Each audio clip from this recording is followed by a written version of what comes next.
Hello and welcome to Uncle Matt's workbench. Where's the workbench? Uncle Matt, why are we in the bathroom? Is that the bathroom sink? Yes, it is the bathroom sink. The reason that I am in the bathroom is because I just acquired a handful of vintage Star Wars action figures. And I have plans for a couple of them for some restoration work and customization. But the first thing, when these things come from a flea market, they're usually still covered in 30 years of dirt and grime. And the best thing to do to get these cleaned up is just give them a bath. And this is just mild dishwashing soap and warm water. And 90% of the time, that is all it takes to clean these guys up. Sometimes, like, it looks like there's some red paint that doesn't belong there on him. I'll have to go to more drastic measures than this bath to take care of that, but for the most part, using a soft bristled toothbrush and warm soapy dishwater, just warm soapy water. Doesn't matter what brand of soap. You don't want to use any harsh chemicals on these plastics. Just mild dish soap will do. I'm using just ordinary Dawn right now.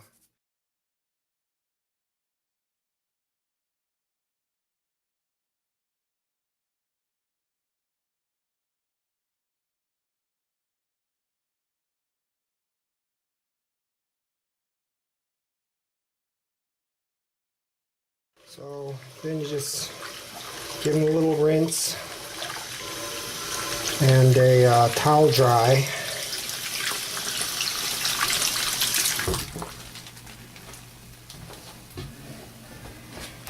And I will probably just lay these guys out for a couple hours, let them dry off really well before I move on to my next steps.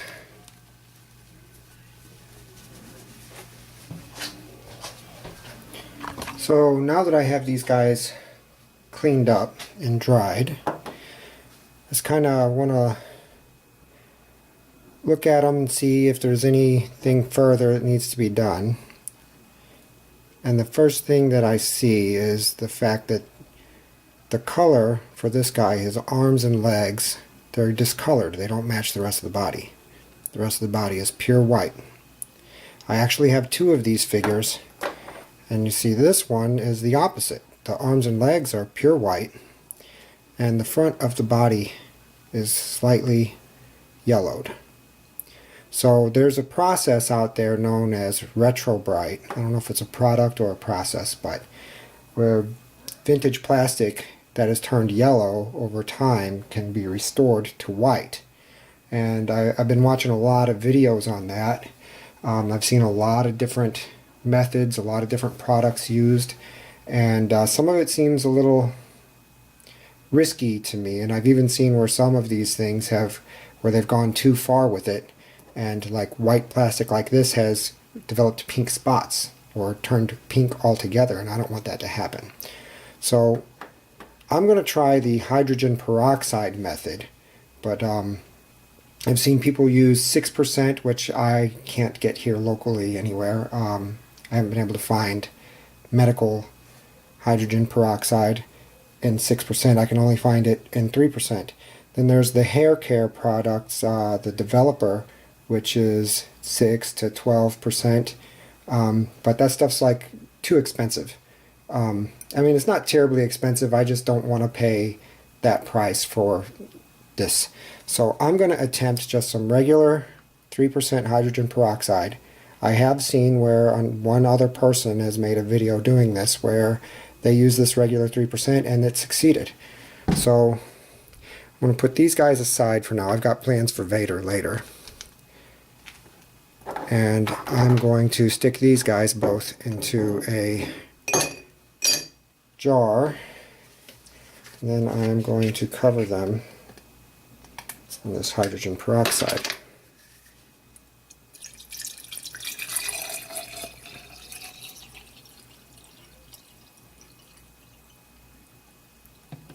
I'm just going to fill the jar up. Okay, and the other thing is the peroxide on its own is not going to do anything.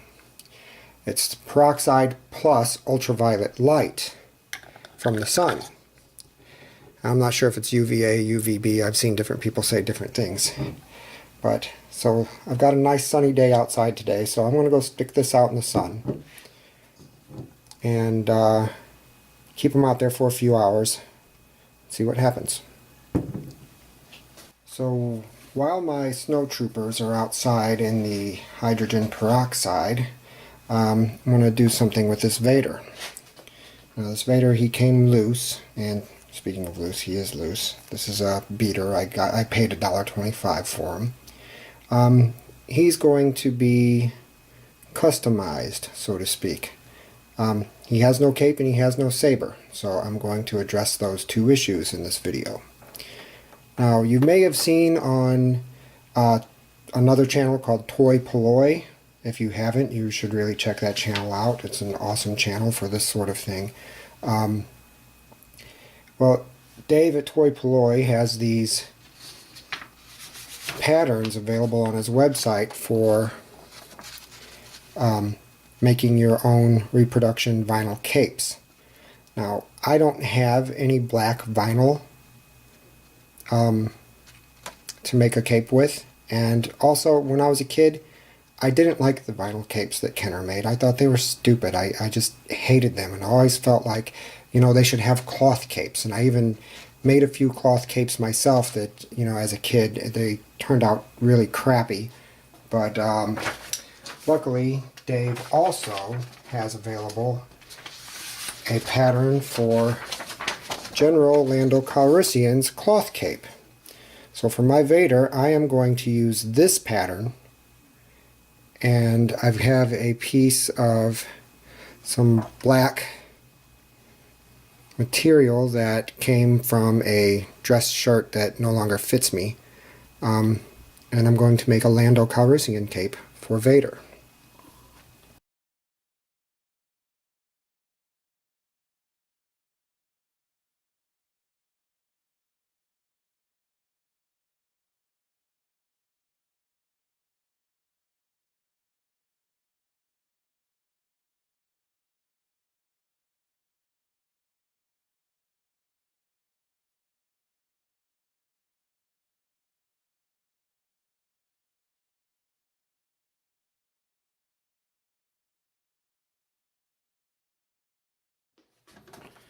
And then just clip that right there and hope that it holds.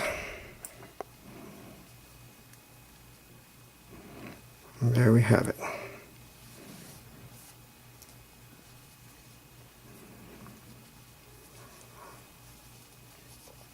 Vader with a cloth cape. Now to address his not having a saber.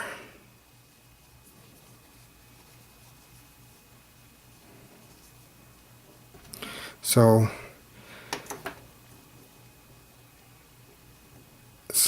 there are repro sabers available. Some people don't like them, some people do. My chances of getting a hold of an original are 0 because I'm not going to pay the price for something like that. I would like to have a complete Vader someday with original cape and saber. Don't have one in my collection at the moment, but in the meantime, this is going to have to do. So there's a lot of things that I've done as a kid, which I'm sure you've done similar things too, to replace Vader's missing saber.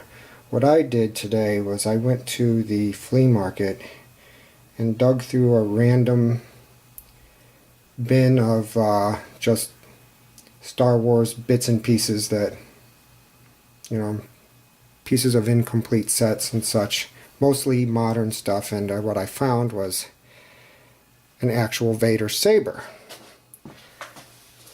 But it's from a modern figure. I'm not sure what series because I don't know much about the modern figures. But what I'm going to do is just trim this so that it fits in there. The vintage Kenner sabers is another thing that as a kid that really bugged me. It was cool that it telescoped in and out through his arm, but the way they were shaped, you know, molded after the double telescoping sabers, I just always thought was stupid. And then that broke off. Then you had this little tiny short thing. So I replaced the sabers on all of my figures when I was a kid, and I'm sure most of you did too. But this particular Vader actually has a flaw. See that little piece of black plastic right there? Even if I had the telescoping saber, it wouldn't get past that. It would just get stuck right there. I wouldn't be able to put it all the way up his arm. Now I can trim that out, no problem, but since he's going to be using this one anyway, I'm just not going to mess with it. Now I'm going to trim this saber. Basically, when his arm's down, I want the saber to almost touch the ground. And I also want it to extend into his hand about that far. So I'm actually going to nip this off right here.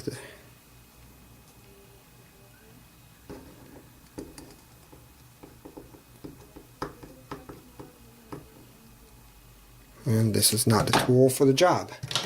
Let's try this.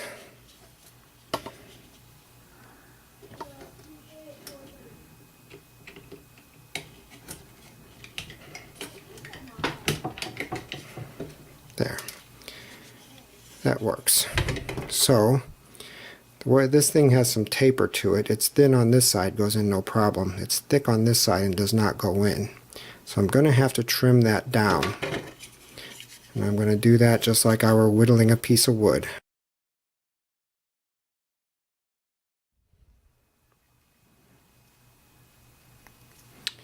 And there we go. Vader now has his cape and saber. Now, while I am making custom lightsabers, I thought I'd also address this Obiwan. Now, this Obiwan of mine, he does have a reproduction cape. This was made from an inflatable toy. The toy was actually a poop emoji. The color matched to the original is actually really good on this. But I had made him a saber from a blue toothbrush, which was an exact color match for the original blue saber he had. But that plastic was really brittle and it just kept breaking over and over again to where there was almost nothing left of it. So while I was at the flea market today and I got the Vader saber, I also picked up this, I think this is an Obiwan saber, I'm not sure. And again, this is from a modern figure. I don't know much about the modern, but it's really weird too. It's got a really short hilt and a really long blade, but that's fine, it's going to get cut. I don't need the hilt at all, but the blade as it is now does not quite fit in this hole. It almost fits. Actually, if I force it, it does fit, but I don't want to stretch that hole because I may find an original saber someday and want to stick it in here. So what I'm going to do to make this fit, so I'm going to lay this on the edge of the table like this. I'm going to take this razor and I'm not going to cut it. I'm going to scrape it like this.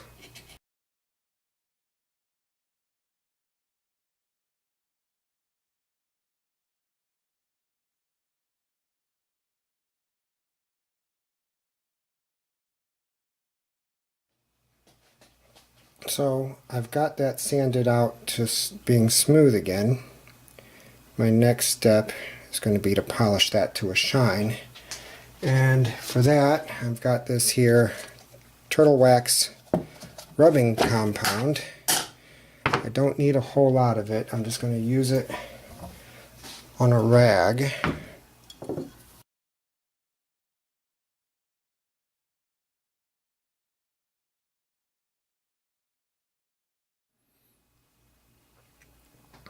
And it is once again smooth and transparent.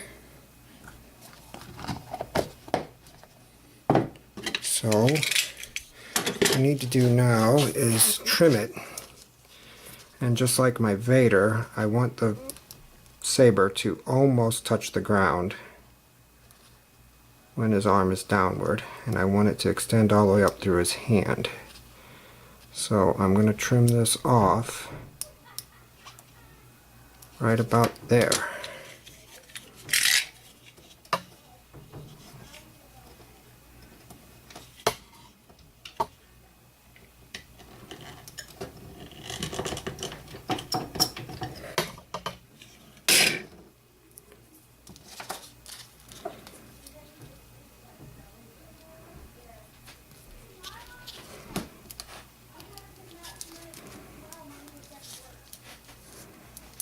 And there we go.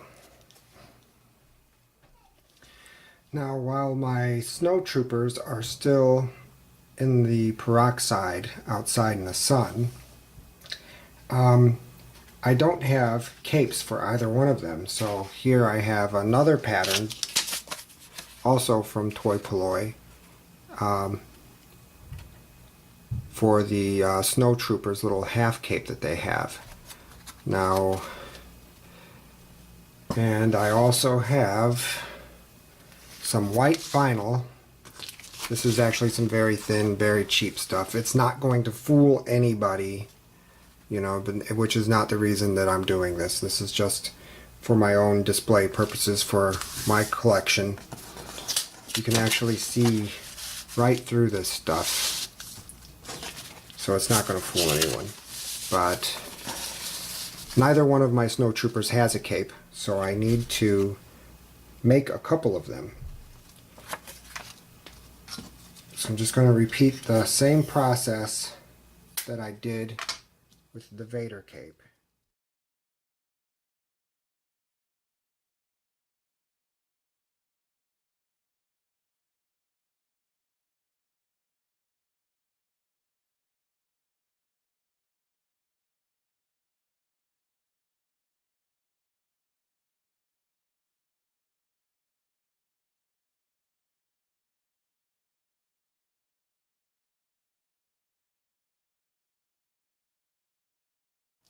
There's one cape done.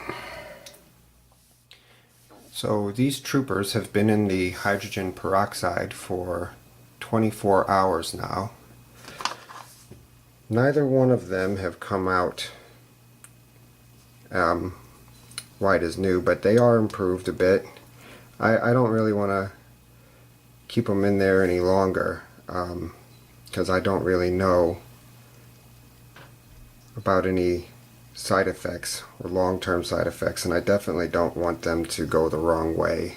Yeah, this one here, his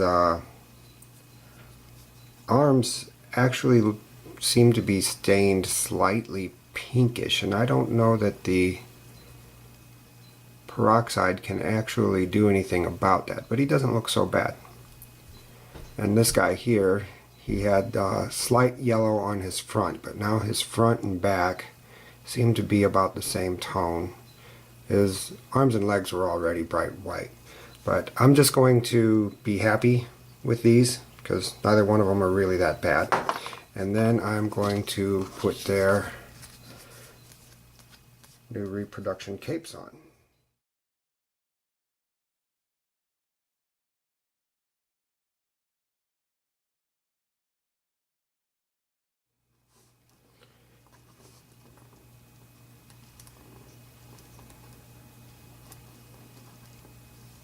And these troopers are now ready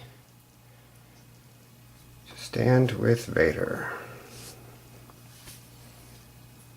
I hope you have enjoyed this video, and thank you for watching.